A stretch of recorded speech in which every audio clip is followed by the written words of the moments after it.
आज इस वीडियो में मैं आपको एक्सप्लेन करने जा रही हूँ कि बोर्ड एग्जाम में जो आपका कंस्ट्रक्टर और डिस्ट्रक्टर बेस 2 मार्क्स का क्वेश्चन आता है उसे हम कैसे सॉल्व करते हैं।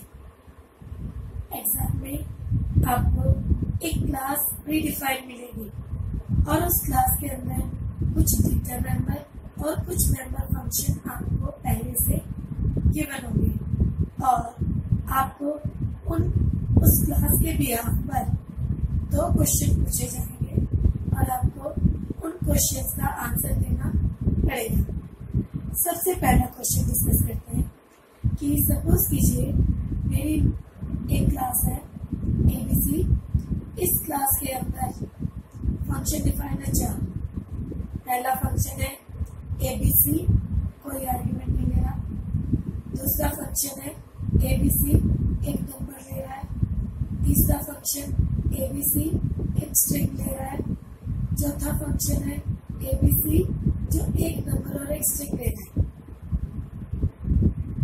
और आपसे एग्जाम में क्वेश्चन पूछा जाएगा, right the name of concept which is illustrated by function 1, 2, 3 and 4। अब आप देखिए कि जो हमारे ये फंक्शन 1, 2, 3, 4 है, इन सभी का नाम सेम है। Existence of multiple function with the same name but with different signature. एक ही नाम के मल्टीपल फंक्शन है लेकिन सभी का सिग्नेचर अलग है। ये आपके उसका कौन सा कॉन्सेप्ट है? पॉलीमॉर्फिज्म। आप इसे पॉलीमॉर्फिज्म भी कह सकते हैं, फंक्शन ओवरलोडिंग भी कह सकते हैं, इवन कंस्ट्रक्टर ओवरलोडिंग भी कह सकते हैं। जब भी एक ही नाम के multiple function with the different signature आपके क्लास में गिवन होते हैं तो इसे हम क्या कहते हैं?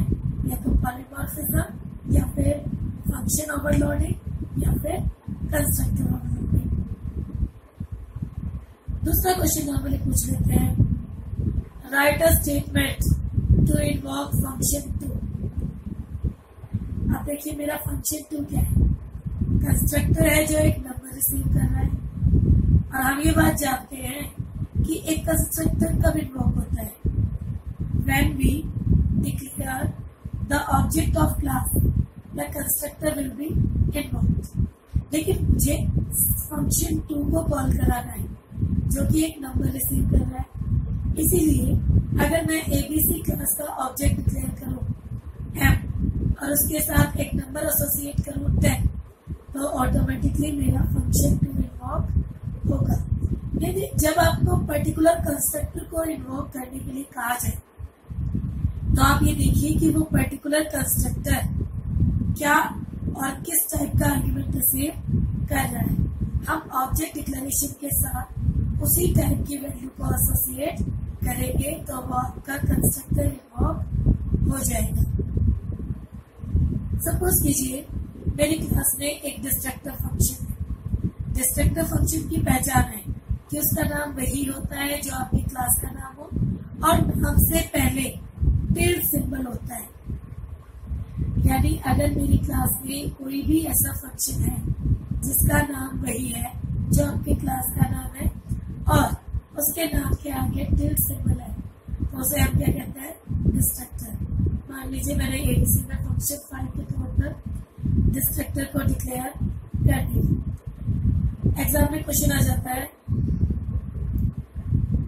What is function 5 and when does it invoke?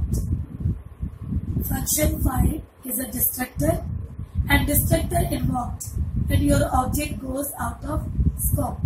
याद रखिएगा डिस्ट्रक्टर तभी इन्वोक होता है जब मेरा ऑब्जेक्ट आउट ऑफ स्कोप होता है। एक और फंक्शन हो सकता है इसी टाइप से। मेरी क्लास में एक कॉपी कंस्ट्रक्टर है, फंक्शन 6 के तौर पे ले लेते हैं इसे, जो अपनी क्लास का ऑब्जेक्ट का रेफरेंस रिसीव कर रहा है। जैसे ही आप ये देखेंगे कि आपका कंस्ट्रक्टर अपनी ही क्लास के ऑब्जेक्ट को बाय रेफरेंस मेथड से रिसीव कर रहे हैं तो आप समझ जाइए कि ये आपका कॉपी कंस्ट्रक्टर है। सपोज कीजिए मैंने इसे नाम दे दिया फंक्शन 6। एग्जाम में आ गया राइट डेफिनेशन ऑफ फंक्शन 6। अब डेफिनेशन कहते ही आप ये पहचान जाते हैं कि इट इज कॉपी कंस्ट्रक्टर। लिखना स्टार्ट कर देते हैं। It is copy constructor which is use to create the copy of one object into another. But आपसे कॉपी कंस्ट्रक्टर की वो वाली डेफिनेशन नहीं पूछी गई है। यहाँ पर आपसे फंक्शन 6 की डेफिनेशन यानी हमको उसकी बॉडी डिफाइन करनी है। एक सिंपल रूल याद रखिए, जब भी आपको कॉपी कंस्ट्रक्टर की बॉडी डिफाइन करने के लिए कहा जाता है, सीधा देखो कि हमारी क्लास में कितने डेटा मेंबर हैं। आपकी क्लास में जितने भी डेटा मेंबर हैं सभी को असाइन करने की स्टेटमेंट आपको देनी पड़ेगी। सपोज कीजिए मेरी क्लास में 2 डेटा मेंबर है एक्स वाई, तो मुझे कंस्ट्रक्टर के अंदर एक्स और वाई दोनों के लिए वैल्यू असाइन